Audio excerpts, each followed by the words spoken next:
Hey, hey, hey, hey, what's up, everybody? It's your girl, B Sparrow, Buzz Sweet the Radio. How y'all doing today?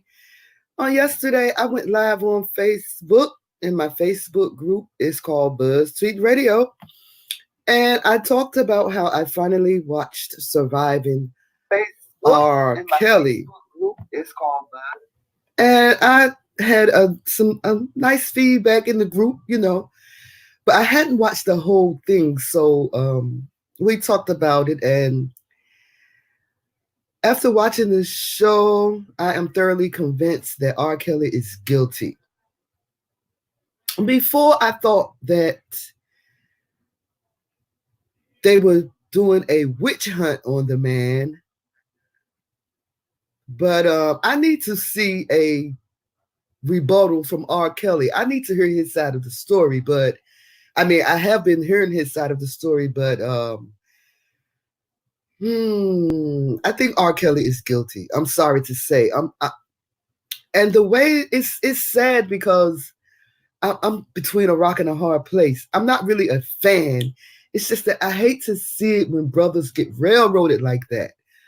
But this thing is that he's getting railroaded by his own people. Like, I'm not defending him because I do believe that he was having sex with underage girls. I do believe that. But for some reason in my mind, I just think that it would be nice if other people from other cultures just stay out of it. And I know that's probably impossible because the Black community have no unity. So there is no way that we would be able to help our own, so to speak. We be the ones that be the judge and jury. That's in my mind. The other thing that I did not like about this story is Charlamagne, the lower G God. Charlamagne, the lower G God, is all up in this video, in this documentary, and he himself was accused of rape in 2001, raping a 15-year-old girl, okay?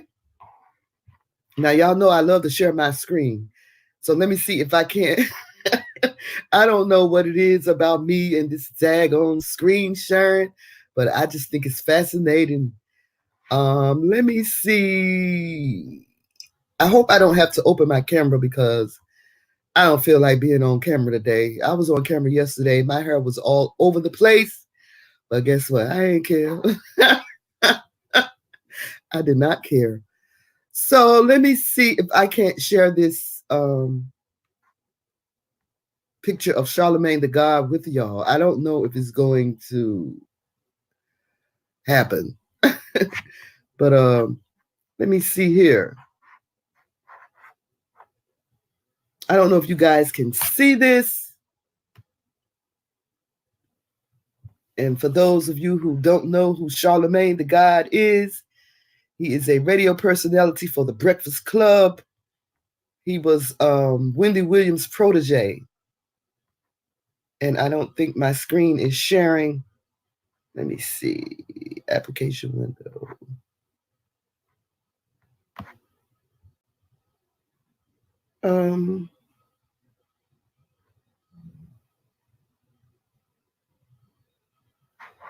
Let me close some stuff first.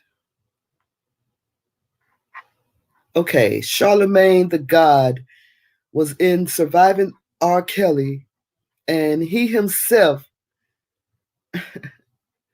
has been charged or accused of sexually harassing or raping a 15-year-old girl. So, a petition, this is in 2018, July 11th of 2018, a petition demands Charlamagne the Little G God's firing from The Breakfast Club after rape allegation resurfaces. So Charlamagne, a woman who accused the popular radio personality of rape in 2001, says she was 15 when Charlamagne the God raped her. Charlamagne the little G God raped her.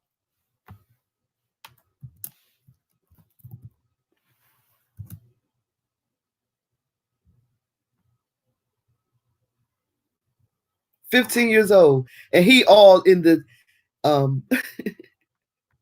Surviving R. Kelly video. That's what I don't understand. That's what pissed me off.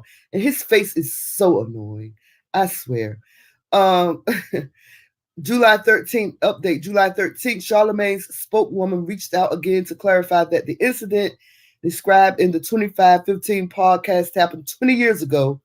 He told the story then, but this should reflect that this happened in the late 90s, 20 years ago, she said in the email to Root.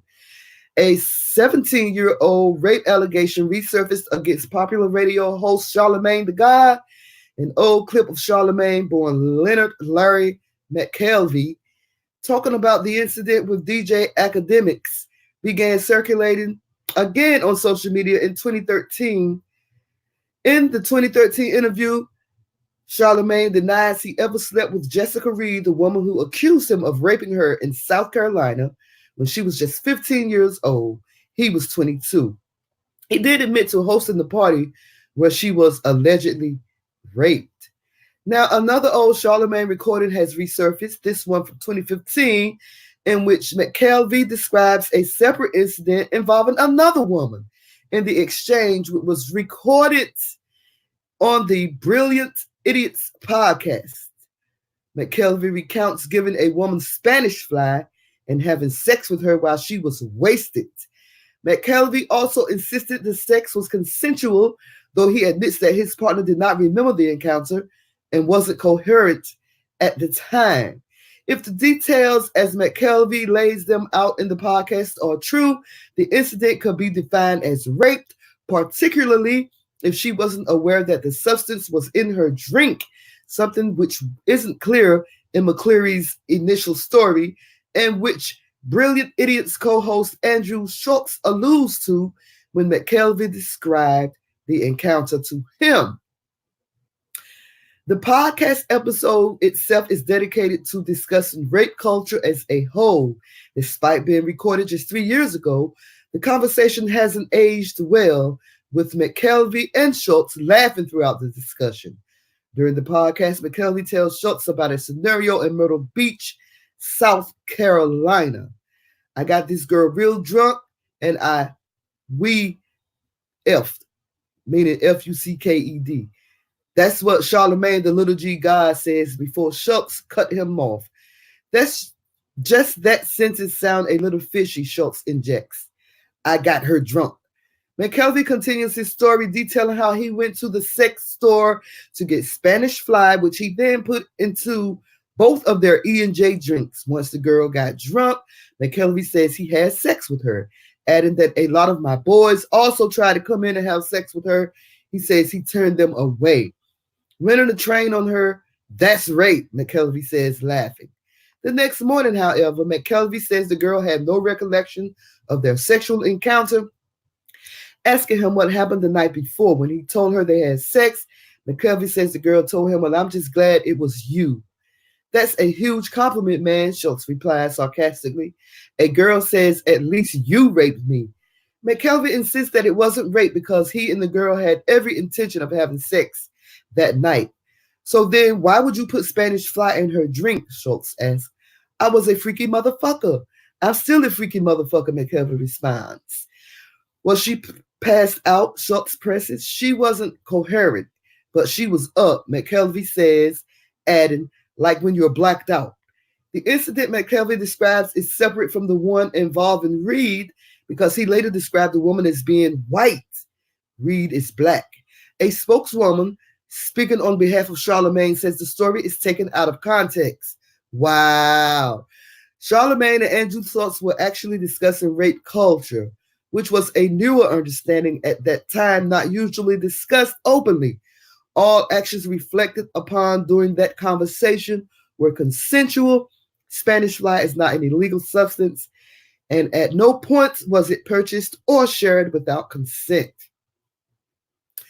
She added that since the podcast aired 3 years ago, Charlamagne has approached discussing rape culture in a radically different way, citing a 2017 episode of The Breakfast Club in which he discusses how men are raised in rape culture. On Thursday, South Carolina Solicitor Scarlett A. Wilson announced that McKelvey's rape case will not be reopened because he and the state had already reached a plea agreement in the case.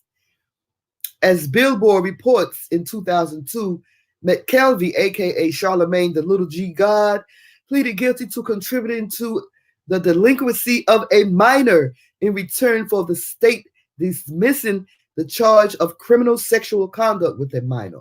Wilson made clear that the plea was negotiated because Reed at the time refused to cooperate with the prosecutor. In an interview with The Blast, Reed's mother, Jocelyn, admits she prevented her daughter from cooperating to protect her daughter from suffering. Idiots. What people? The prosecutor made this agreement because of the victim's absence and the lack of evidence available at the time. While the tools and technology of justice have evolved in cases involving personal violence, the state must have the witness to prosecute, Wilson said in a statement. Too often, the key witness will not come forward in support of criminal prosecution. Trying a tough case is no problem. Trying an impossible case is not ethical. A petition has been launched calling for iHeartMedia, the company that runs the popular radio talk show, The Breakfast Club, which McKelvey, a.k.a. Charlamagne the Little G God, co-host, to fire him. It's 2019, November of 2019 right now, and as of now, Charlamagne the God is still with The Breakfast Club, although he's doing his own little podcast thing on YouTube on the side. Again, I do not understand how Charlamagne the Little G God was on Surviving R. Kelly giving advice or whatever when he himself has been accused of sexually molesting a 15-year-old girl back in 2015, and he himself admitted to dropping SpanishFly in the drink of a woman that he raped. It's a rape because she had no idea what happened between them. When he put that SpanishFly in her drink, she was not coherent. This is Charlamagne the God, Charlamagne the Little G God, who was on Surviving R. Kelly, and I don't understand why he was on Surviving R. Kelly when he himself have accusations against him. Can somebody please explain that to me? Why was he on Surviving R. Kelly? Why? Another thing that I did not like, one of the women that I did not like, I did not believe, and I know that's sad that I did not believe her, was the 35-year-old woman. And the reason why I did not believe her, because of the simple fact that she was 35. She took us back to the mansion that R. Kelly did all his business in, but she claimed that she couldn't go in the room, in her bedroom where stuff happened to her. But she went into this room that they called the dark room. And she appeared to be terrified to go into that room. I don't understand why she went into that room but couldn't go into her so-called bedroom. I don't get it. Now, this lady was a diehard R. Kelly fan, right? She was married, but somehow she found some way to get into R. Kelly's camp. This lady, let me share this.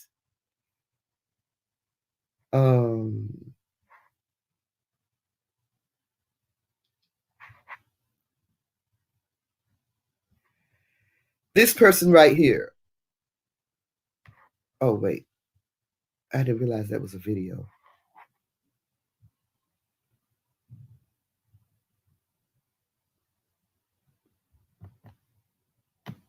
This person, I don't even know her name because I was not following this story. I did not follow this story because I just didn't believe it. And another thing with me, and I hate it when women wait years later to come out. I just hate it with a passion. I don't understand why any woman that has been manipulated, that has been raped, drugged, whatever you want to call it, I don't understand why any woman will not come out and say anything, even if no one believes her. Why would you not say anything? I don't understand it. I don't understand it.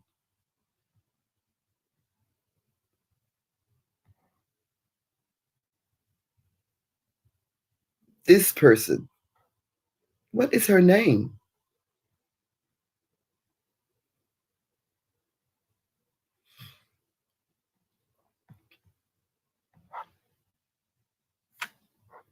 But anyway,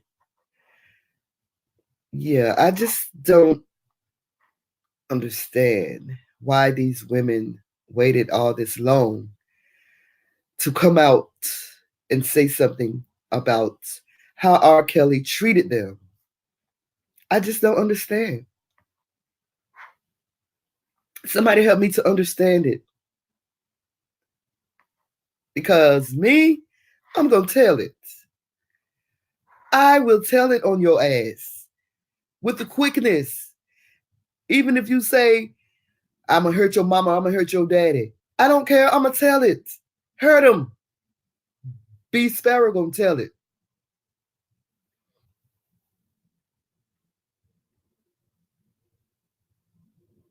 These are the McClarys.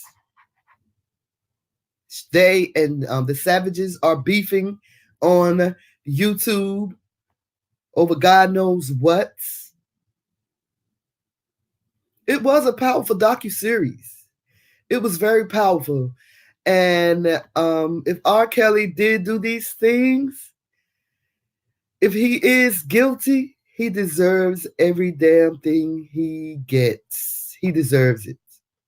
He deserves it. I mean, I'm sorry that this happened to these women, but when you come out years later, you know, what do you expect? Tell me this. What do you expect people to think when you come out some 20, 30 years later?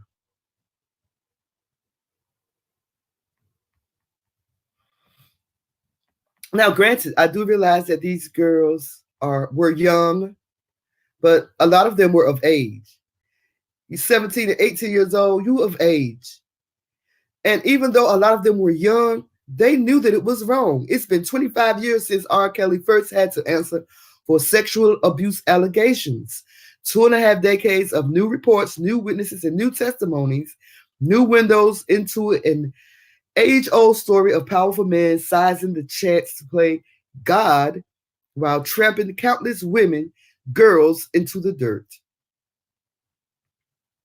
Let me read that again. A new window into an age-old story of powerful men seizing the chance to play God while trampling countless women, girls into the dirt. And yet, As a devastating new docuseries laid out in damning detail, Kelly has nonetheless found a way to evade the charges and any real consequences almost every time. They're talking about Surviving R. Kelly, a 6-hour long chapter, lifetime, and it is perhaps the most comprehensive dive into the terrible tangled history of allegations against the singer yet. The first 2 episodes dig into his childhood, in which he both was recognized as a musical prodigy and sexually abused himself, and his unstoppable rise to stardom, and his relationship to Aaliyah, whom he met when she was just 12 years old. Now, we all know, or if you didn't know, Rob Kelly and his brother both were sexually abused by their older sister, Teresa. And the way these girls described what R. Kelly say to them and do to them during the sexual acts, that's exactly some of the things that Teresa would say to them, when they would, according to R. Kelly's brother, Kerry.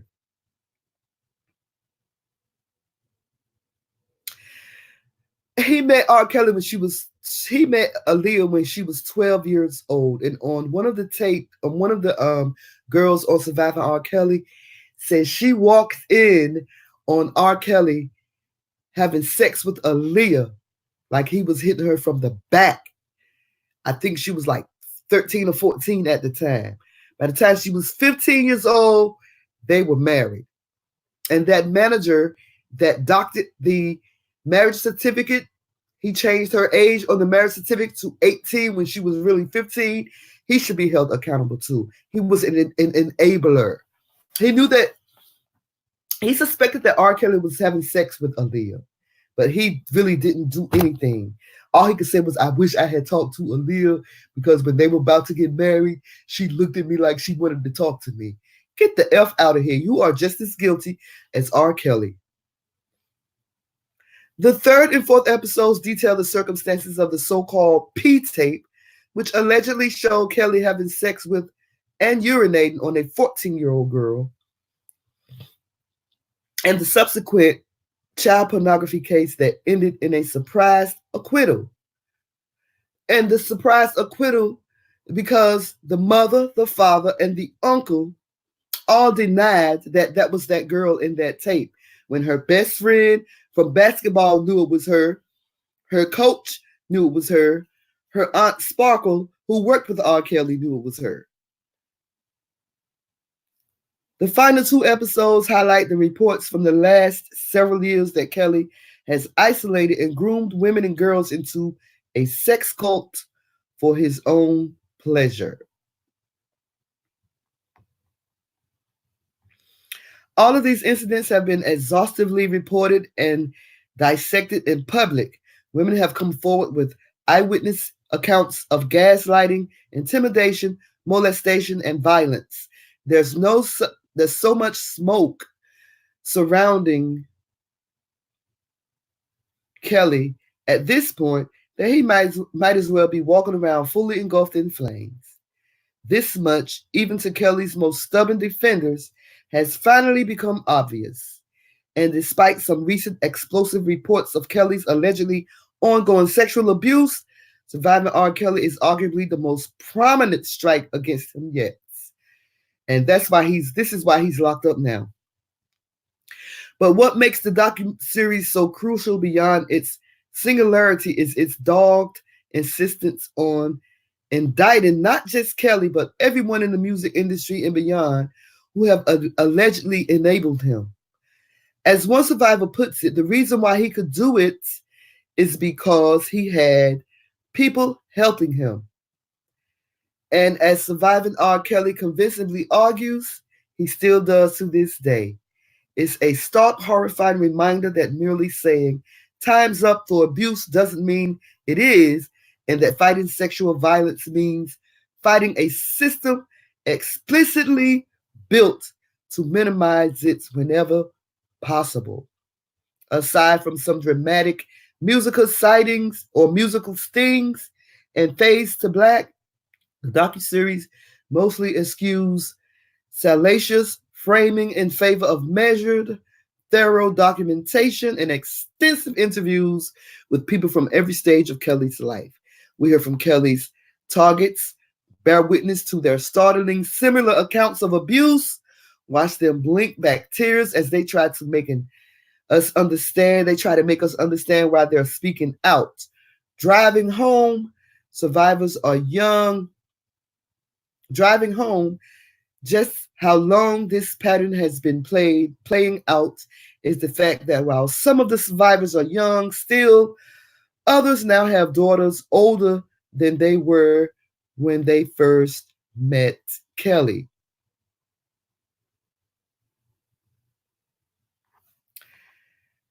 This is a pretty long article, and I don't think I'm going to get to reading it all. Excuse me.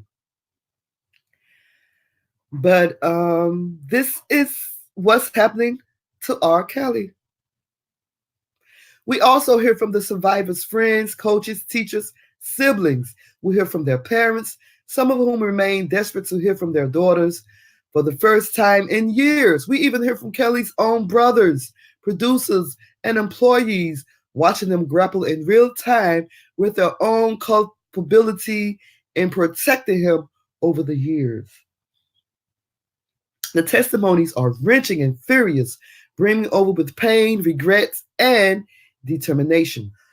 And all of them, in one way or the other, tell the same story of a brilliant and charismatic man taking every inch of power he got and using it to systematically exploit Black women and girls because he knew he could. What's more, Surviving R. Kelly also brings in journalists, culture writers, clinical psychologists, sexual violence experts, and even Kelly's industry peers to help explain how he's dodged 25 years of steadily piling evidence. Insight on how Kelly balanced two disparate sides of his musical personality, from the sex-obsessed player who dropped Bump and Grind to the wholesome church-ready anthem singer I Believe I Can Fly, makes clear how he and the industry compartmentalized his professional prowess against the constant chaos of his personal life. This article is long, but I can't stop reading it. I can't stop reading it. Content on how initial reports framed Kelly's marriage to 15-year-old Aaliyah, an alleged sex tape involving a 14-year-old, translation tape of a sexual assault, reveals how unprepared or unwilling many were to call out abuse when faced with it. Clinical research explained by experts Clinical research explained by experts with clear out patients sheds light on how Kelly continued to attract women and girls into his orbit despite a quarter century's worth of meticulously documented horrors. In these ways, the docuseries seemed to both anticipate the Kelly camp's rebuttals and work to preemptively disprove them, shattering pushback with the blunt forces of logic. This article is taken from Variety.com. It's so long, I'm going to still read some more. Maybe this is it. Surviving R. Kelly isn't an easy watch. It isn't. I watched it, and I watched it against my better judgment. I said I wasn't going to, but I got curious, and so I did watch it. And after watching it, I'm convinced that R. Kelly is guilty. It was impossible to look away from, as it should be. But I did watch it, and I formed my own opinion. The most thing that struck out to me about this docuseries is when he went to court for sexually assaulting a 14-year-old girl and picked up a young girl at the courthouse. He picked up a young girl at the courthouse where he was being tried for sexually abusing a 14-year-old girl, in which the 14-year-old girl denied that it was her in the video. He did record the act. She denied it. Her mother denied it. Her father denied it. Her brother denied it. And I can kind of understand them denying it because they wanted to protect her. But you, while protecting her, you enable R. Kelly to do the same thing to other girls. So there you have it. It's your girl, B. Sparrow. My opinion on the Surviving R. Kelly docuseries. I know I'm way late, but I'm not a hop on. I don't jump on and do things that other people do. I had to watch it in my own time. Because before I watched it, I did believe that R. Kelly was being railroaded. I did believe that. But now I'm convinced that he's guilty. He's a predator. And he needs help. It's your girl, B. Sparrow. I hope that you like, I hope that you comment, and I hope that you subscribe to my channel. Click that bell so that you'll know when I'll do another video. I'm B. Sparrow from BuzzSweet Radio, and I'm out.